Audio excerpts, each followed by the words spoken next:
DDG episode 168. My name is Dave Hunt, and I'm joined by Michael Swick. How's it going, Dave? Recording on Tuesday, which is our actual recording day for like 90% of the show, but I think in 2023 we've only been recording on Wednesdays. This is true, so, but trying to get back on schedule, so. Yeah. So we are Digital Days Gaming. We are a weekly podcast that posts every Thursday morning, 6 a.m. Eastern Time on podcast services. If you could help us out, you can just tell one person about the show. Share the show, leave a review, help us grow on some of the metrics and move on the metrics. That would be super helpful. We have a very loyal and dedicated community that listens to the show, but we would always like to reach a few more people. And so to see I don't expect like crazy download numbers, but I would like to see consistent growth. So I would love for you guys to be able to help us with that growth. If you are listening to us for the first time, please let us know somehow. We'll go over Twitter handles at the end of the show. There's a bunch of stuff linked in the show notes that any of you guys can interact with and join the community and let us know. If you've never interacted before, please just consider trying, whether it's on Discord or Facebook or Twitter. Both of us do a pretty good job of at least once a day looking at that stuff and seeing and trying to interact with you guys, and so that would be super helpful. Not that we're anybody important, but I would love for everybody to interact with the community that we're trying to grow and evolve here, and have some bunch of fun playing games. So, with that said, like I said, everything else is linked in the show notes. Leaving the review for the podcast helps. Watching us on Twitch, twitch.tv/digitaldaysgaming, where we are an affiliated Twitch channel. You can link your Twitch account with your Amazon account and get Prime Gaming. Prime Gaming gets you a bunch of cool monthly stuff, whether for multiple games that you play, as well as a free subscription to a Twitch streamer of your choice. If you choose to use that on us, that is awesome and helpful as well. That is pretty much it. We're going to jump right into the news. Yeah, we got a pretty eclectic list of news this week. The first bit is a day after we recorded last week, Capcom did a spotlight showcase sort of thing. We'll just go over some of the highlights for that. First thing, probably the biggest thing, is Resident Evil 4 got a demo, which I played. I'll talk about a little bit about that later. Exoprimal. That's that weird game where dinosaurs are falling from the sky and it looks like Earth Defense Force mixed with Dino Crisis. That is coming out July 14th to PS5, Xbox, and PC, and it is coming to Game Pass day one at launch. And there is a beta that is coming relatively soon. We also have Ghost Trick Phantom Detective coming out June 30th. Just another game just filling in that June, which is just looking... At this point, June is just looking like companies being fiscally irresponsible by putting all their games out head to head. And then we have Monster Hunter Rise Sunbreak DLC coming to all platforms April 28th. And then we got a Mega Man Battle Network Legacy Collection update, basically talking about how some of the Japanese exclusive content is being brought over, art gallery stuff, and then also some new modes. So Capcom put together a pretty decent little show. Anything in particular you want to highlight on there? Exoprimal? Yeah, I mean, it might be something I look into a little bit. I think July is actually a good time for this game to drop based on what we've seen on the calendar now. Coming to Game Pass is obviously means that I don't have any excuse not to check it out. I'm a Mega Man fan. I'm not as big of a fan of the network collection stuff or the network legacy stuff, but collections are kind of cool because you get to kind of mess with them and play with them and that kind of stuff. I didn't realize that there was a demo out. I think I saw it and then forgot about it. But Resident Evil, as it gets into the 4s and I guess you can talk about it a little bit too, the 4, 5, and 6s, it gets into a little bit more of my liking of the style of game with a little bit of the actiony, a little bit more action, first person shooter, third person shooter aspects. So I remember messing around with 5 a little bit. I played through 6 a couple times. So even though I don't think everybody liked those as much as I did, but it would definitely be something to check out, that little less tanky feeling, because that was sometimes the games when they first came out felt a little clunky. So I think cleaning up the remasters and stuff like that helps avoid that clunkiness. But Capcom's in a good spot right now. Like, they're just in general like releasing nothing ridiculously high, like amazing, like game of the year contenders, but like everything is like an 8.5. Like if you, yeah, I think RE4 is going to break that trend just because it was already right. like highly acclaimed game. But it won't carry the clout that it would have because it's a remaster. But at the same time, yeah. But if they stay with the consistency that they have with the other remasters, RE4 is already the best game in that series. Mm-hmm. So the idea that that is being fully remade means there could be a chance that RE4 is the remake that competes in the Game of the Year category. Do we have major outlets? Do we have a date for this? It's out in 2 weeks. 2 weeks, okay. I guess I like I said, I wasn't necessarily. I figured it was close because of the demo, but yeah. It's I believe it is this month.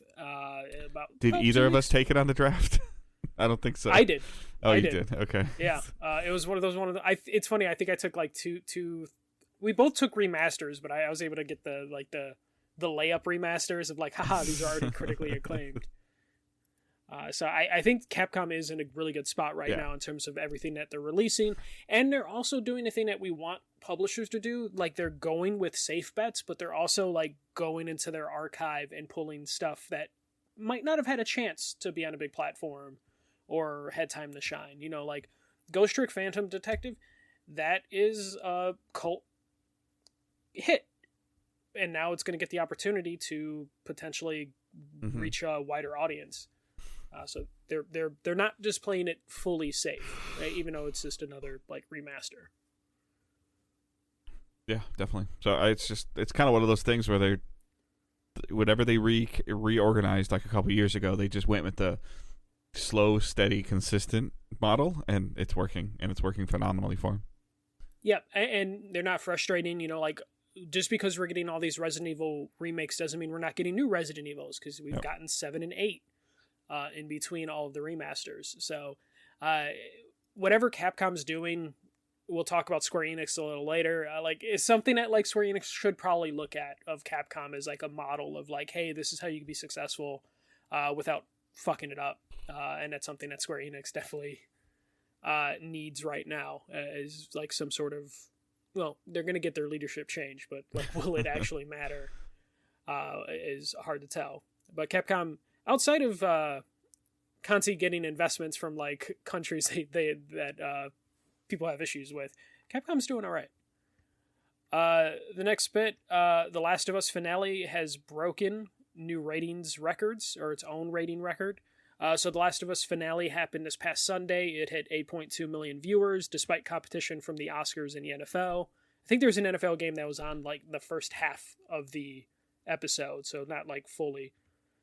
Like the first half of the season finale? Yes. No. Okay, yeah, because that's what the article said. Yeah, like, it was an NFL game. Yeah. No. So they might have gotten time zones mixed up. But like, I know they were competing against the Oscars, which yes, the Oscars isn't a big ratings hit. But oh yeah, I was gonna say the football's over. Yeah. This article said the I don't NFL, know if that's talking about it setting overall records despite competition from the NFL and the Oscars. They might have made a mistake then. Yeah. So I sourced this article through like another website that sourced it, so never mind. They might be talking about overall records. Yeah, or previous episodes. I saw headlines that this beat, and I might say this wrong, but this beat out House of Dragon season 1. Yeah. So basically, I'm gonna just delete that NFL bit because that's what I get for copying and pasting. I was like, okay. Yeah. So yeah, the Game of Thrones, it edged out both growth episode to episode. Yeah. So House of the Dragons only saw like a 6% increase episode to episode from episode 1 to episode 8. And then Last of Us saw 75% viewership increase from episode 1 to episode 9. And then also, The Last of Us hit an average of 30.4 million viewers per episode. And I know that number seems kind of weird, but that's accounting like streaming, watching, binging. Yes, so, because the 8.2 million, it was only taking into account the people that watched it when it premiered within a couple hour period on streaming and cable box viewers. Mm-hmm. So yeah, The Last of Us just consistently being impressive, and I thought it was a really good finale. Me and Dave will talk about it probably like this coming weekend for Patreon. Hopefully, depending on if the internet hates it in terms of Dave's power. Last time we tried to talk about it, I lost power for 5 days. So it tried to like post-apocalyptic me. So yeah. But Dave, I don't know if you got a chance to watch it, but yeah, I mean we are episode. we are up to date. So I'm curious because you typically watch it live, correct? Yes. Are there commercials when you watch it live, even on the app, or are there not commercials on HBO? No, HBO period? doesn't have commercials. Okay, all right. So yeah, no, I mean I was just more curious about that. That's all. Yeah, I think that we didn't watch it Sunday night. We watched it when I got home from work on Monday. Partially just because as it gets late like that, Angela sometimes doesn't do well. We did have a little bit of an emotionally rough weekend, so she wasn't really willing to. She knew what was happening in this episode, and she's like, I can't handle that right now. So yeah. But I think it's really cool that this is what we had talked about like in January and December when we knew the show was coming out. Was this show going to start dominating social media on Sundays, on Sunday outside evenings? Of our sphere, yep. specifically. So I've definitely seen a lot of people on even on my social media that I know don't play video games talking about this. Not necessarily talking about the finale. I thought there might have been a little bit more discussion around the finale, but just in general, like people talking about Last of Us, and now somebody like is commenting or having a conversation with somebody on Facebook today of like it's coming out, on PC, and they're like, they wish that the show had more monsters or more, more baddies and stuff and more action. And I said, well, go play the game because there's plenty in the game. And he's like, well, I know it's coming to Steam Deck next week or in 2 weeks. And I'm like, yeah, you should totally play this. I told him, I don't think you should play it on a Steam Deck because I think you're doing a little bit of disservice. I go, but, but to each their own on that aspect. But I'll be really curious now to see Steam's concurrent players or sales like that first week. Especially on the heels of this, Yeah, especially because the PlayStation games on PC have kind of gone on a downward trajectory, not quality-wise, but in terms of like the people on PC already seem to be kind of over. Like or they just, games. Or if they heard it was that good, they bought a PlayStation and played it.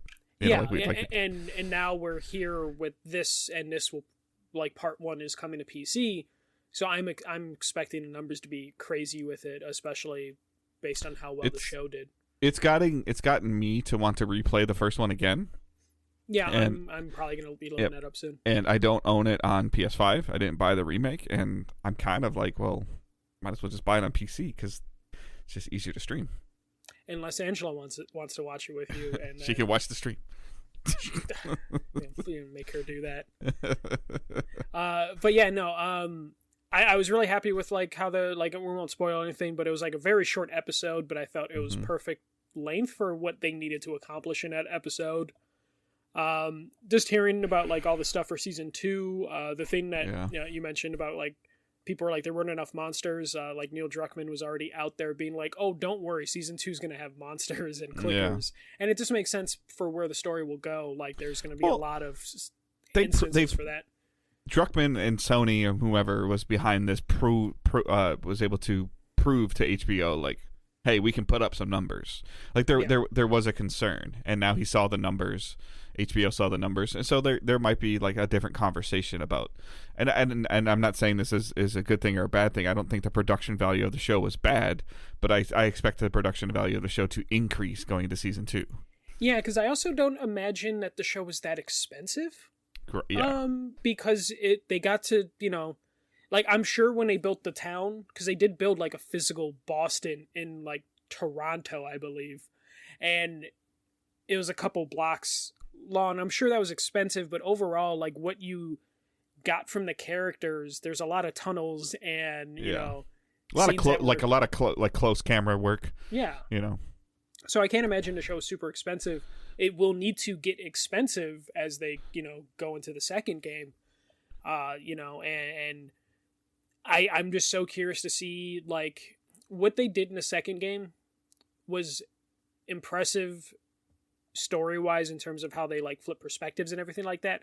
I don't know how they're going to be able to transition that into the show, how they're going to like walk that fine line. I've seen some headlines this week that are talking about multiple seasons to tell part 2 story. Yeah, they said 2 seasons, but still like I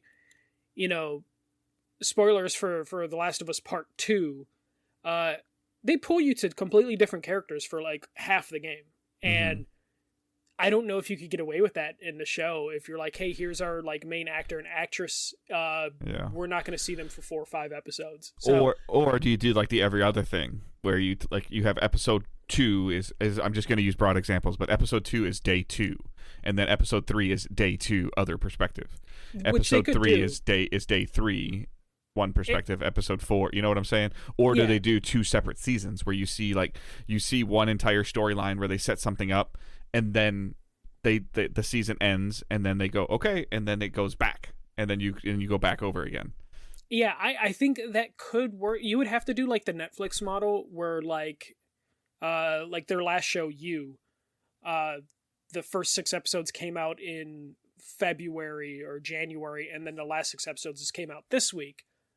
So you could probably do that if you do a short break, but I don't think they could do like a year apart between seasons like we're about to go through. We're probably going to go a year and a half between now and season 2. There's different ways they can play it. I just wonder how they're going to want to do it, especially like... People are already talking about the character aging thing, and I don't think that people realize how old Bella Ramsey is and how much... that's a constant thing people are finding out in comments. I'm just like, they can just make her look either her age or, like right now they make her look like 10 to 12 years younger. Like now they'll just make her look 8 years younger. Like right now she's like 19. By the time they shoot, she's going to be 2021. To where, I didn't know she was... I thought she was older than 19. I'm sorry. So. No, she's Ellie's age. Like Ellie's 19 in part 2, so it's like she's already there, and it's not hard to make her look 19 with the fact that she's already 19. Like, but you probably have to age her up just a little bit because she's young looking. I did love all the little cameos and little tidbits, like, and they're not even like spoilers in general, but like Ellie what was her name? Ashley Johnson. Yeah, was in the show, which was really cool. Troy Baker was in last week. Yep, and then the voice actress for Abby was in the show as well. Yeah, and hers was even more stealth because no one knew until like after the episode, and then people were like, "Oh shit, she was in the background." Yeah, I do love. They've teased. We think they've teased Dina, or not in the last episode, but during the season. So there's definitely like a lot of cool stuff. We talked about it before. Like I would love to see them spend more time. They could spend, in my opinion, they could spend an entire season talking about Jackson, Wyoming. Yeah, and that's kind of what I want. For other reasons that I don't want to spoil, that are big spoilers for people that might not have played the second game. But there's part of me just like I want to linger in Jackson. I want to see Joel adapting to like normal life. Yeah, and I want to see that. Ellie being a teenager, Joel not having to be the protector or not like constantly fighting for his life like every day. His keep in Jackson, because Jackson's very much of like you gotta provide and you have to coexist with people, and that's something Joel's really not used to anymore. There's a lot they could do. For sure. And I think Pedro Pascal probably, his pay will probably stay consistently, but they're probably gonna have to increase Bella Ramsey for the amount of work that she's about to do. I just hope they don't take too long. Game of Thrones ended its first season last year, and we're not getting a new season until 2024, like House of Dragon, right? Yeah. Okay. So I'm hoping The Last of Us they start shooting this summer, but I have a feeling it's gonna be a while, which is gonna be a shame. But we will talk more in depth on that on Patreon sometime this month, depending on power outages and work schedules. Dave. You can look at the show notes, but I'm still going to ask you. The sky is blue and water is wet. Do you think Square was happy with Forspoken sales? Has Square ever come out and said they're happy with any sales?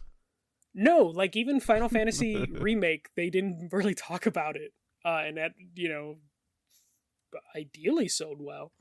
But here we go. Square Enix in a financial talk or whatever said Forspoken had lackluster sales due to challenging reviews. They did take away from this that there were positives, and the game had really good parkour and combat that they will hopefully be able to use in future products. And finally, the studio behind Forspoken has been folded into Square Enix properly. So they were their own studio, part of Square Enix. Now they're just Square Enix. They've been consumed or absorbed. So the first thing that jumps out to me in this is that when we first saw Forspoken, it was portrayed to us as like a PS5 tech demo, and sort of like a PS5, like we're gonna push the tech of PS5, and they shockingly showed off the parkour and the combat and the movement, and we were like, wow, can you really move that fast in the game? I don't know if you can or can't. I haven't played it. You can. But then I'm also wondering, because I'm seeing some of this, and we'll talk about this on the next story, but do you think that we know that I guess I don't know if we know this or not, but I think that the average age of a gamer has just been increasing over the last 10 years. Like, let's just say the average age of an avid gamer was 16. Like, I feel like now it's like 20 or 21, which means you have people over 21 playing, you have people under 21 playing, but that median number, I think, has gone higher than it has gone younger in terms of people that would play this type of game.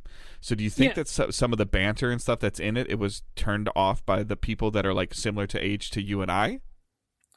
No, because I don't think there was anything wrong. So there's definitely issues with the banter, and I think it kind of just came down to bad writing more than them trying to capture like youth languages. But I can see that definitely being a problem if it's bad. And for the most part, it sounded like some of that was bad. It was funny. I think it was a couple weeks ago. Gary Whitta, who was, when the first trailer hit, said the guy behind Rogue One is writing this game, and he kind of came out and is like, yeah, I worked on that game for like a couple months, and I like made the backstory to the world, but whatever's in the game now, I had nothing to do with. Like, they brought different writers in it, and I believe someone was quoted of saying like they were trying to make an Amy Hennig game. They were trying to Uncharted the game up dialogue wise, so they brought in a whole new team, and that can't be good for making a game, of just like, hey, here's some writers that are setting the standard, and then you have another writing team as the game is in active development, like completely rewriting things. And I think that's how you end up with an uneven experience like Forspoken. Yeah. I hadn't heard that. So no, but it doesn't surprise me, because they probably got, like they probably got a significant chunk of change from Sony to be console exclusive, which, I feel in my opinion, Square probably didn't give all that money to Luminous to develop the game. And so like them coming out and saying that sales are disappointing, like, is just Square being Square. Yeah. Not taking accountability. They kind of blame the reviews, and it was just like the reviews were lackluster because the game was lackluster. And it's also a launch game. So, you put the studio in charge of like, hey, figure out this hardware.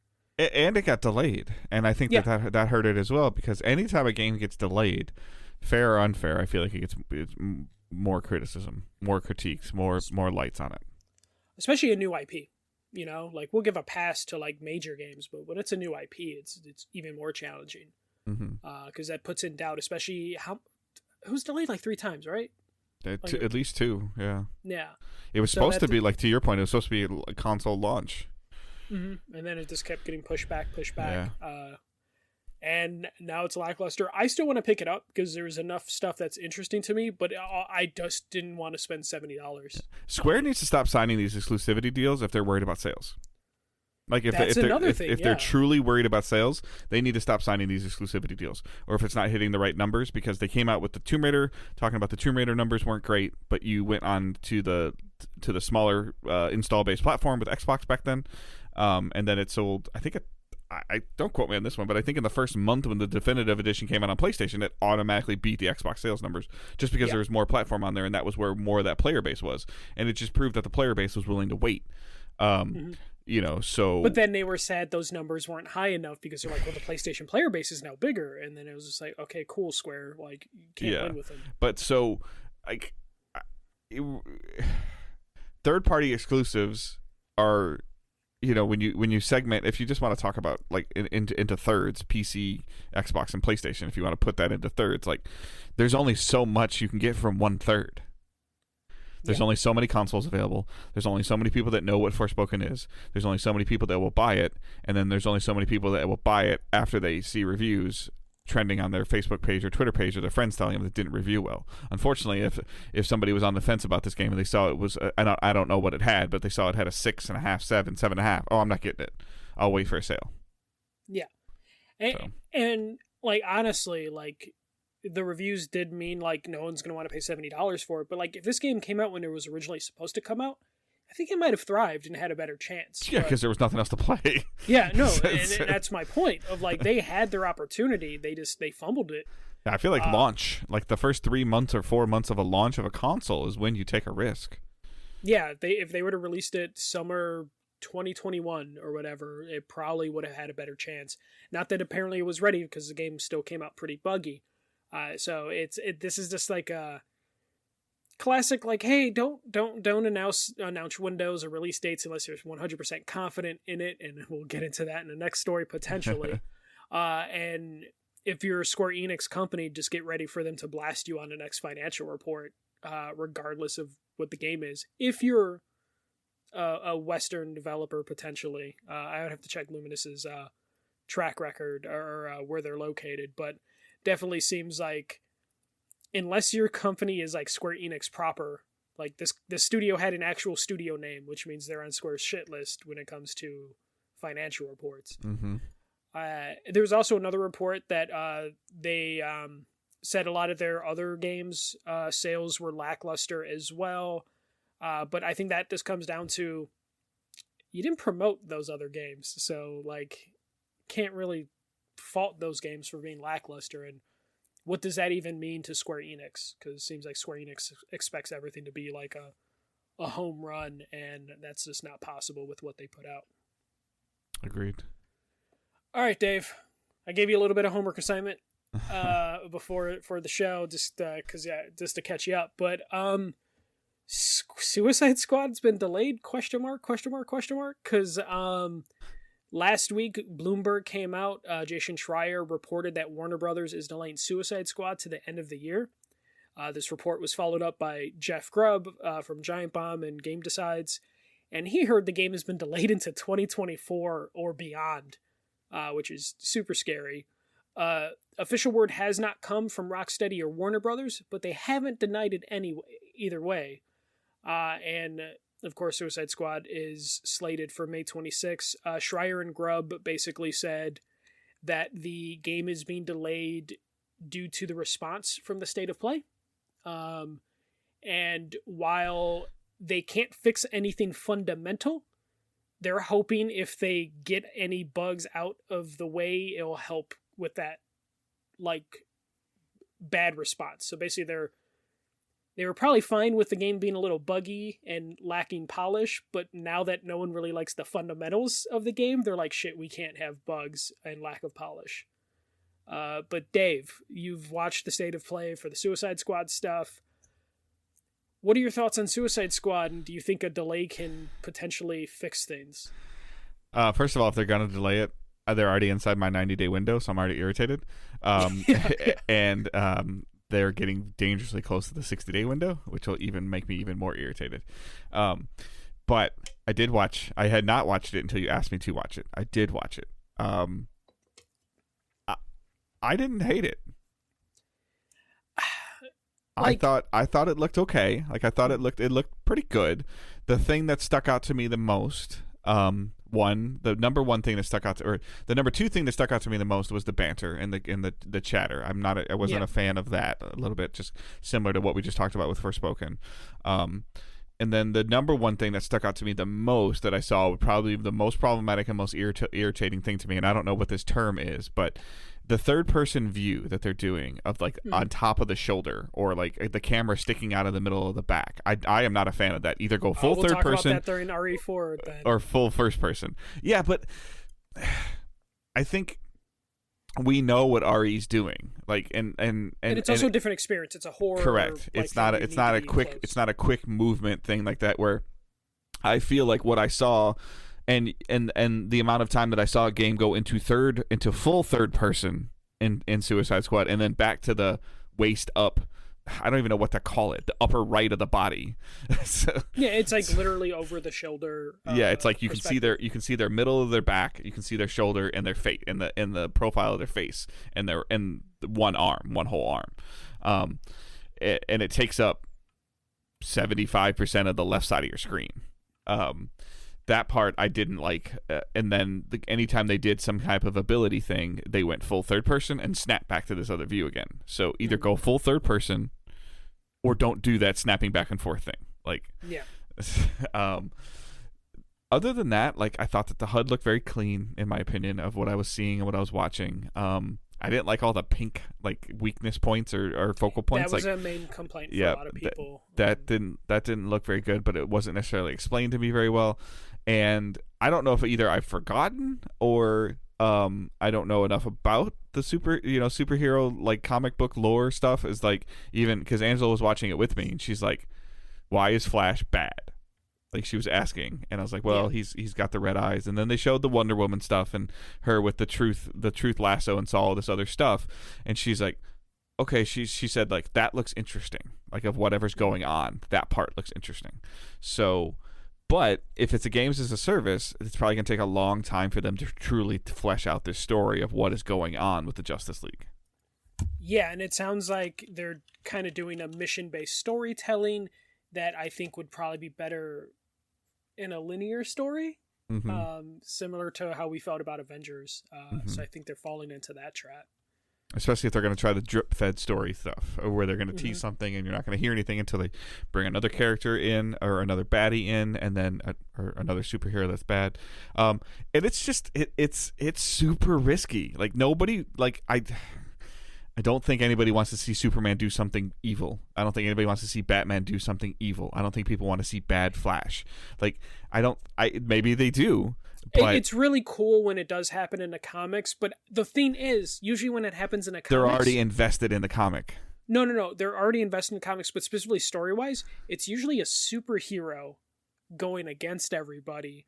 And in this one, you just have the Suicide Squad, and I'm sorry, the characters are kind of boring and basic in terms of, like, I don't know who the guy was that had the winter hat on, the skull cap on. I don't know who that is. Boomerang. He throws a boomerang and shoots a gun.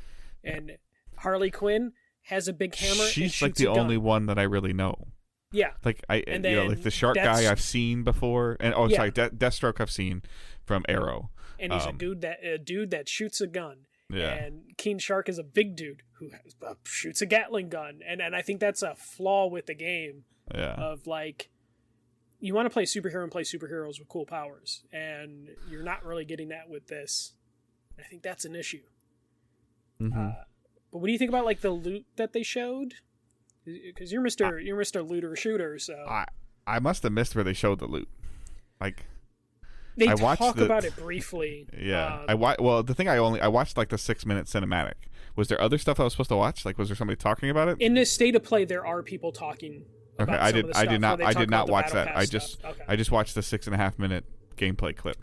Why would play like that's so silly that, like, in the state of play they would and I specifically searched. I mean, you didn't link me to anything, which is fine. I don't necessarily expect you to, but I specifically searched Suicide Squad state of play reveal, and I watched the thing from PlayStation's YouTube channel. But they pulled it out of the state of play and didn't include the dev Correct. stuff. It was just like a 6 minute and 37 second, like, clip or something like that. That's interesting that they didn't put that stuff in there where they talk about, like, the battle pass system and all that stuff.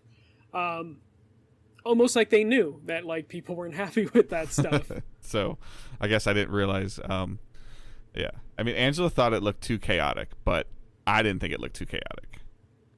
Yeah, I don't think chaos is a thing. I just really think that the character choices are kind of boring. Like, it could be an interesting story.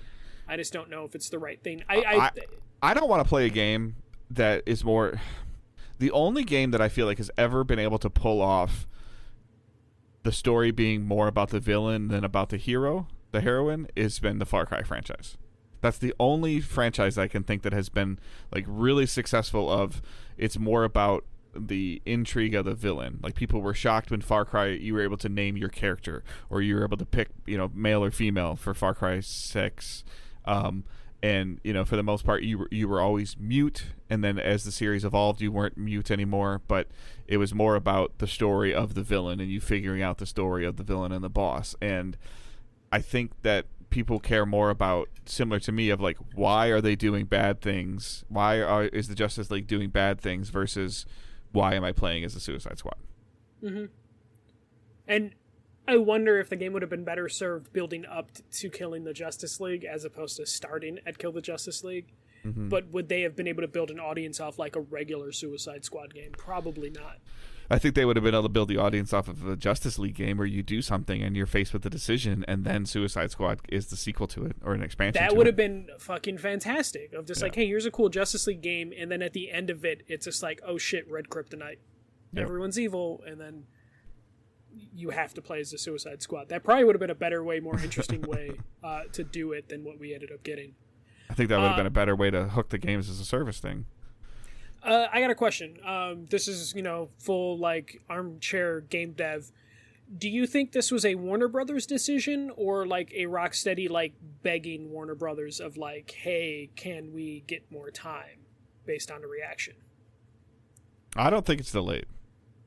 You don't think it's delayed? Do you think it's odd that they haven't refuted the delay stuff? Because it's been going on for 4 or 5 days now. Maybe. But I think maybe what more people are hearing about is other pieces of content are delayed. Yeah, well, yeah, and that would be a thing that if they're delaying it like a month or two, could that just be so they can get that season pass stuff in order? Maybe. The bottom line is, like, get your game out. Get some people playing it, see some stats and some data, and then be open and communicative and evolve it. Like, simple. It's like, I do not want to use Destiny as my waypoint for everything, but when stuff comes out and Destiny tries to do something and it's not working, they lately, the last year or 2 years, have been very quick to pivot and to change and to adjust. And get your game out. Let people play this campaign that's done. Like, we're 2 months out from original. Like, we're 2.5 months from original release date. The core campaign is done. Like, let's get them out there. Let's play it. I focus now on how you're going to damage control this the next 60 to 75 days going up to launch. And to your point, like you've been saying for a long time, 2 weeks, 3 weeks from launch, be like, hey, this is what launch is going to look like. This is what you're going to be doing for the first 3 or 4 weeks. This is what we're doing in week 8, 9, 12, whatever. Yeah. Like, this is what's coming. This is what we're doing. This is what we're changing. So, and, like, just know that, have make sure that people know what's happening 6, 9, 12, 15 weeks out, and then say, like, hey, based on player feedback, the next season or the third season, be transparent and be honest. First 2 seasons are done. If this game is even seasonally based, first 2 seasons are done. They are what they are, and we're going to be diligently looking at player data, send out surveys, do all that stuff, and then make sure your 3rd or 4th season is on point with what the players are asking for, and they will play. Yeah, no, they're going to have to be super transparent. You're going to have to, well before that, be like, hey, this is how many missions are in the game. Yep. And this is how it rolls out, and then you're going to have to do that roadmap, and I think at this point that roadmap needs solid dates and not windows. Right. Not like eventually this winter we'll have content. May 26th, June 26th, July, August 26th. Like, they need to say, like, September 1st, season 2 comes. And then, again, be transparent. Like, yes, ideally December. The holidays. Yeah, ideally December 1st would be the next season comes, but it's the holiday, and we know we want to work on this, so the next season will probably start February 1st. Like, be realistic. Even if you do 4-month season, like, that's okay. As long as you tell them that ahead of time. Don't let them find out about it. Don't come out halfway through season 1 and say we have to delay season 2. Like, don't do that. Like, if it's a 5-month season, so be it. Be open, be transparent, go in front of the camera, put your community managers that you pay all this money to and the people that are on social media talking to the players, put them out there in front of it, and make sure that they're pulling tweets or Facebook posts or Reddit stuff, go on Reddit and do the AMAs. Like, be there, be active with your community, and answer these questions. Allow the people around you that are playing the game and enjoying the game, that are creating content around the game, to create the content around what you're saying. People will watch that stuff, and they will then want to play it. But you cannot hide it. You can't hide it, and also, like, if you're open and honest with, like, the communities will hold a torch for a shitty game or a bad game. So even if your game's bad, if you're open and honest with the community, they'll champion your game. And then when when it's right, they'll scream even louder. Yes.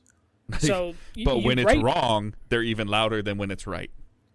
And that's why right now they have to do the job of building this community, because they kind of haven't. Rocksteady's been like kind of quiet. Last game came out in 2015. So, like, they've been, like, heads down working on this, and they need to come up for air and be like, hey, Arkham fans, we know this isn't quite what you want, but there's enough here that you could be happy. So, Redfall has had 2 gameplay events in the last week that players in New York and Los Angeles, people have gotten, whether it's press, content creators, whatever you consider them, have gotten to play the game in Los Angeles and in New York. Which I think is great, because the game is coming out in early May. So now, if this game is not delayed, the similar thing needs to happen with this in the next 3 to 5 weeks. That there needs to be a hands-on, and I'm not even advocating. I would love to play it. Please, Warner Brothers, let me play it. Yeah. But you need to put the people of Kind of Funny, IGN, GameSpot, like they need to have a controller in their hand playing this game a minimum before it comes out. Especially, like, they're going to be going against Redfall to like co-op shooters. Yep. One's kind of a games as a service, the other one is kind of games as a service. So they need to get out before Redfall. Like, not saying Redfall could kill Justice League, but Redfall, it will be compared. Yeah, it will be compared, and it will hurt. So it's going to peel people away from it. And whether you like it or not, it's on Game Pass, and players are gonna be like, "Why would I buy that when I can play this?" Yeah, with my subscription. Yeah, this doesn't have DC heroes, but fuck it. Like, who wants to play as it comes with my subscription. Like, yeah, so. And that could be an issue.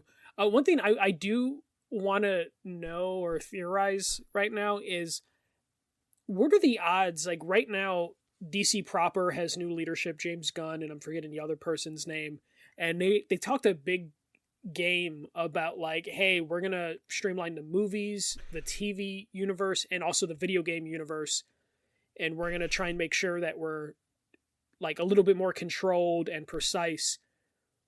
Do you think there's a chance that the heads of DC looked at this and were like, hey, we're a new regime, we need to delay this until, like, our next movie comes out? Because no. I think there's a chance. No.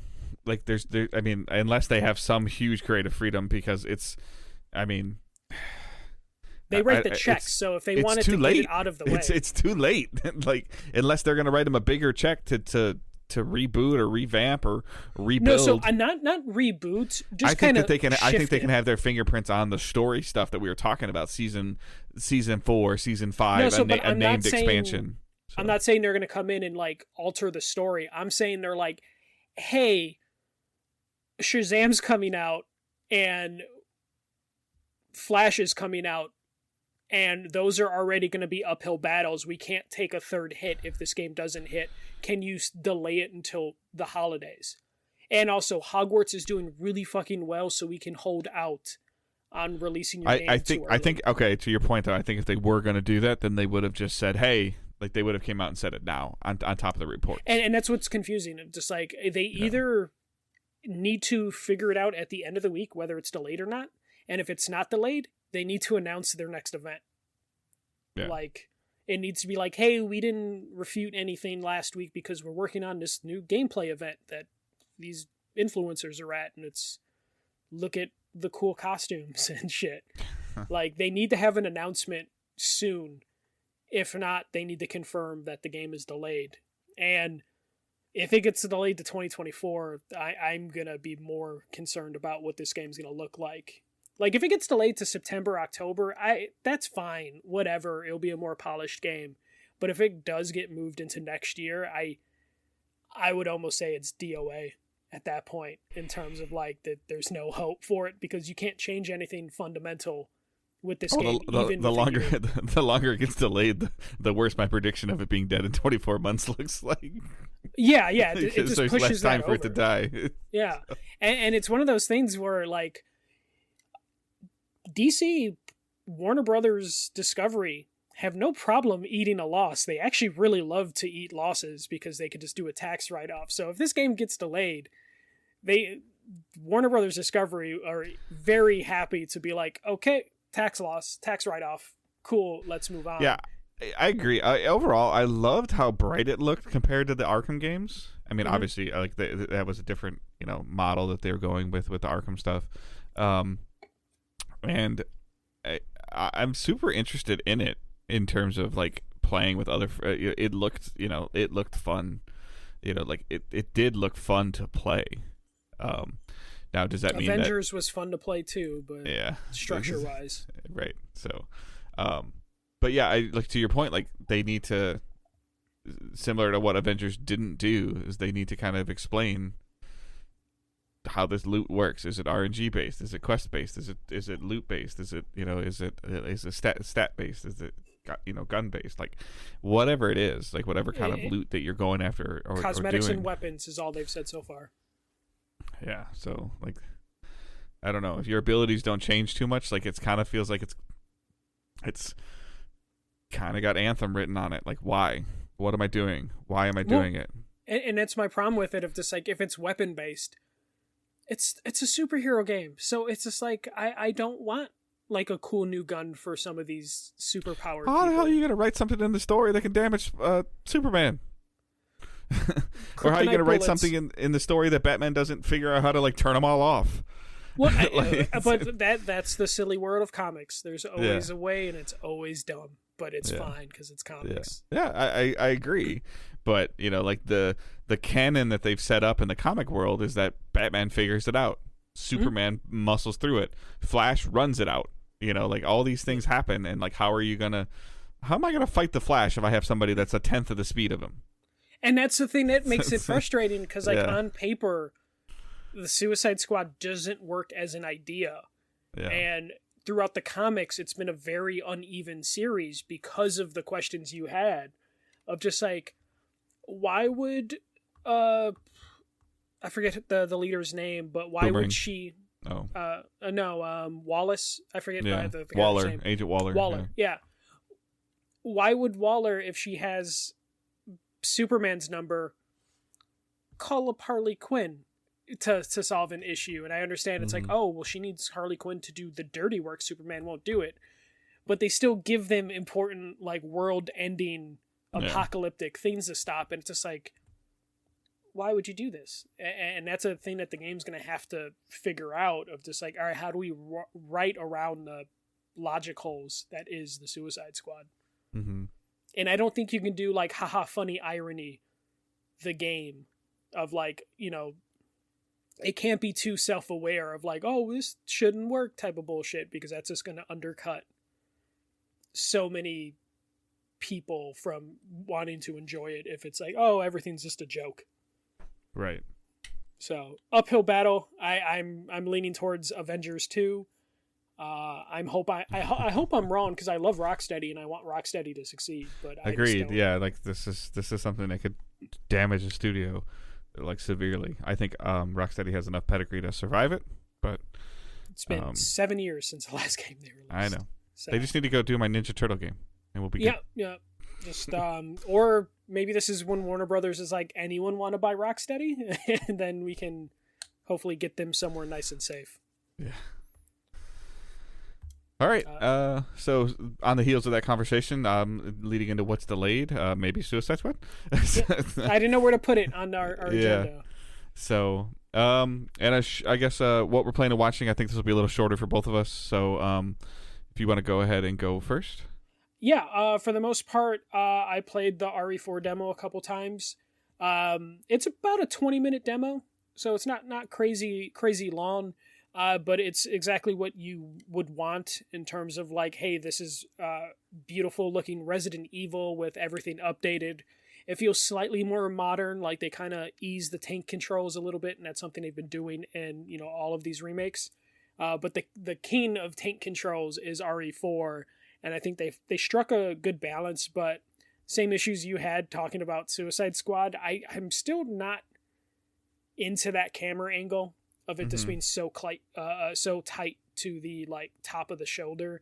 And it took me a little time to get used to that. I like died twice just because I was just like, I'm not feeling this angle. But overall, like the controls felt pretty damn good. They were able to, like, you know, update this game significantly enough that I was on the fence on it, and I'm like, you know what, I think I might just pick it up because I've never completed RE4 back on the GameCube, so this would be a chance for me to actually complete it. And hopefully I'm just not too much of a coward to actually finish it. Luckily the demo wasn't too crazy. It's the chainsaw dude's intro. So, you know, before anything gets too bad, you know, the demo ends. And I just want to see what they change, what they keep, because there's some things in there that could definitely use some changing, you know, like story-wise. And I just want to see them continue this, and I can't wait for them to do like RE5, though RE5 might be a little trickier to do. I feel like you do have to change like chunks of the story for RE5 to go, and you know, in current times. And then RE6 is probably the only one they don't really have to touch because it's more new. And in terms of like RE6 was just like, it was a good action game but a bad Resident Evil game. So I don't know exactly how they'll handle that, but RE4 looks like it might be one of those games I said earlier. It's probably going to be a Game of the Year contender just based off the demo and just their track record with these remakes. And yeah, we might have a year where like a remake probably gets into a lot of people's like top threes, or will probably win a Game of the Year or two.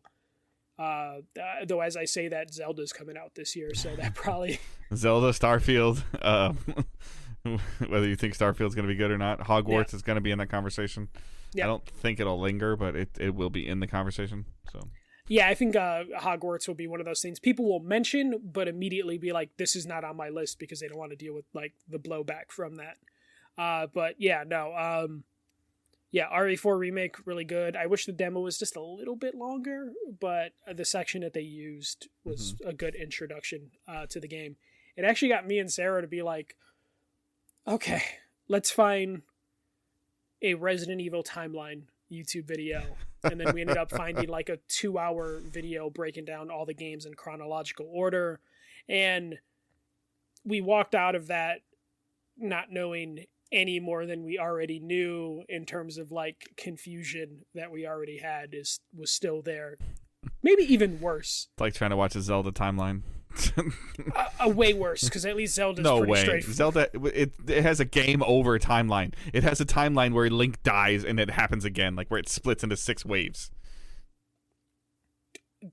Dave, you've not looked at the Resident Evil timeline, because the Resident Evil timeline is linear, but it's batshit crazy, and it's just the Zelda one has like alternate realities. But you can close those loops in their alternate realities. Resident Evil is a continuous thing that fans will tell you they're all connected, but when you watch those videos, you're like, hell no, these aren't all connected, but they are. So, you know, at least Zelda is like, hey, this is its own little world, but Resident Evil just keeps going, and I have no idea how they keep that story connected as much as they do. But yeah, that was pretty much it. I did get Metroid Prime. Finally, my physical copy came in. I booted that up. It looks very pretty, but I haven't had enough time with it. It is crazy though, just from like playing, you know, a little bit of it. The fact that they were sitting on this remaster for as many years as they were reportedly sitting on it is just kind of wild, because this feels like a full remake in terms of how it looks and everything, as opposed to just them slapping HD on it and being like, here we go. This feels... me want to buy this. So. You probably should. You should probably buy it physically just so you can have a physical copy of it. Owen loses too much stuff. Got to get him his own Switch. But yeah, no. Patreon.com/digital but like seriously, like it just baffles me that they sat on this for so long, and the reports from like a year ago are like, so 1 is a full blown remaster, and 2 and 3 are just kind of up-resed. And I'm just like, that can't be true. Like, they couldn't have put so much effort into this one only to like kind of crap out the last 2 in the trilogy. So I wonder if Nintendo could reevaluate that and be like, should we give these 2 games a proper treatment, because you can't find Prime in stores since release date, in terms of like how fast it sells out. So I don't know what Nintendo's doing, but they're showing Metroid a lot of love right now, and I'm hoping we get a Prime 4 update, because that was announced like 2 years ago. Yeah. But that's it for me. All right. Primarily for me, it's been I've been kind of obviously playing some more Destiny. The raid came out. It was the highest player counted raid participants, I think, and as well as the highest clear in the first 48 hours with the what they call like a contest modifier, which gimps your power level on purpose. I did not touch it during those 48 hours. I've had some not necessarily bad experiences, but trying to get 6 people together to do that with the group of the way that our clan runs Destiny is just too much of a challenge. Damn adults with responsibilities. Yeah. But we did we did go in after the contest modifier. We haven't cleared it yet, so we did some on Sunday night, some on Monday night. I was streaming that. I ran into some issues with I wanted to play it on my PC because I wanted to stream it, and it's way easier for me to stream it on my PC. And there was one person in our group that's still on PlayStation 4, and therefore she doesn't have Discord. She can't use the Discord integration, which again, going back to like last week, 2 weeks ago story, like works flawlessly. I mean, some people get annoyed with the phone thing, but you can get over it. Like, the quality is better than the PSN chats. The quality is way better than game chats. So all that stuff. Anyway, so I downloaded Remote Play on my console or on my PC so that I could join a PSN party chat, and that all systematically was working fine. Like, I could use this microphone that I'm talking into now. They could hear me on the PSN party chat. I can mute myself. I could talk to the stream. All the stuff that I wanted to do, and it was working fine. But for some reason, I kept losing connectivity to my PlayStation. And I think it was because my DualSense is set to turn off after 10 minutes of inactivity to save the battery. It was the power save settings things. So I was like, okay. So I turned that off, and B, I was like, I brought my DualSense down here, and I'm like, okay, I got this figured out. I'll just plug my DualSense into my PC. I can control the Remote Play. I can minimize Remote Play. I can play Destiny with my DualSense instead of my Xbox controller. Mm-hmm. Yes, that worked. However, while I was playing Destiny, I was also moving in the PlayStation menus at the same time. So that was a little irritating. So needless to say, the second time I was able to get it to work, and I wasn't losing connectivity. I think it was because I turned the controller power settings off. But regardless, I think the raid looks really cool. You can look at some of it on the past broadcast. I am going to try, viewership aside, I am going to try when I'm doing some more of the regular Destiny stuff with the group, if I can do it on my PC. I am going to try to start streaming that a little bit more, just so when maybe if you guys are bored, there's something you can jump into and watch if you're interested in watching how I play. I know a lot of people know and appreciate and love how passionate I am about Destiny. So even if you're not into it, if you jump in the stream and I'm not in the middle of doing something, I will gladly show you like why I do what I do, how I do what I do, and why I think it's fun. So we can definitely have that conversation. So as well as I need to just try to help make a more concentrated effort to use my PC, play my stuff, stream, interact with you guys, all of that above. I can't keep using like the new store and all the hiring, and there's always going to be something going on. So I continue to use that as a crutch. So, but needless to say, I am for the most part enjoying the post-campaign stuff of Destiny. Destiny did come out, Bungie, did come out and say that they do have more Lightfall campaign stuff coming for the game. And it's actually coming next season. There'll be things that are linked to Lightfall, not linked to the season, but this is the first time that they are talking about yearly expansion content being somewhat drip fed. So I'll be curious to how this looks in the next 65, 70 days, because that's when the next season comes out. But it was interesting that they had to come out and kind of talk about that. They were showing a weapon in a lot of the artwork. In a lot of the advertisements, they were showing like a hand cannon off in the game, and people are like, like 10 days in, the raid came out, the raid was completed. Where is that gun? Like, they're like, where is the gun? Like, you're showing it on a picture, on a poster of Destiny that says Lightfall. We believe that we've completed all the Lightfall content. Where is the weapon? And they had to come out and say like, hey, we have plans to do an additional quest to continue the storyline of Lightfall, and as a reward for completing this quest is this weapon, and it was the weapon that was shown in the artwork. So I'm more curious, did they show that because backlash from their community, similar to what we were talking about, or was this the plan all along? And again, if this was the plan all along, they should have said, hey, we have plans for new Lightfall content at the beginning of each season as it releases, season 20, 21, 22, 23, or whatever the season numbers are. And they didn't do that until 2 weeks after that it came out.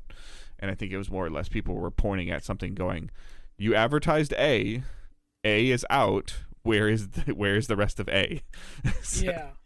So that I wonder was how what the plan was. Maybe it's somewhere in between. Yeah. If they were like, I thought this would be cool to hold it back a little bit, and then they're like, well, no, there was always speculation of like stuff's been, because for years stuff was hidden in the game, like that players had to discover on their own. And they did have a little bit of that in the second week of Lightfall. There was like a Vex mission, like that was discovered on Earth that led to like an exotic, so that those things are in the game. The secrets are in the game, but. It's a delicate line because I don't want to sit there and like leave a hint that something's in the game, because then people kind of expect there to be something in the game like every week, Mm-hmm. So, obviously watch The Last of Us. That was really about it. A little bit of transparency on this part. So if some of you that follow us on social media saw this, this week we had to put our dog Chance down. He just had a really, really bad Friday. So it was Friday that he was put down. And so that kind of, put a little damper on the weekend for us. He was, like almost 14 years old. So, it was hard, but we kind of knew, it was coming, but even if you know something's coming and you still have to do it, it's still hard to make that decision. So, so that has been, a little bit of the damper. There's definitely some pictures of, I can retweet a couple of them from my wife, or you guys can see I quote tweeted my wife earlier of her talking about our dog Chance, who we've had since we've had this house that we live in, and has been around for Owen's entire life and then some, as well as, more than 2/3 of my older kid's life. So it was, as everyone knows that has pets or anything that's close to them, is that they are family, and anytime you lose a family member, it sucks. So yep. So yeah, but that's it. So you got anything else? No, not much else. Okay. All right, so that's going to be our show this week. Like I said at the beginning of the show, you can follow us on social media at Digital Days Pod. You can follow Michael at The First MJC. You can follow myself at Good Dave Hunt. You can join the Facebook group, Discord server. Those are linked in the show notes. Patreon is there as well. $1 tip jar, $3 Discord access, $5 is 24-hour access to the show, earlier access to the show, and $7 is the bonus content. Other than that, I hope everyone has a great week. We'll talk to you next week. Keep moving forward. Don't be a dick. See ya.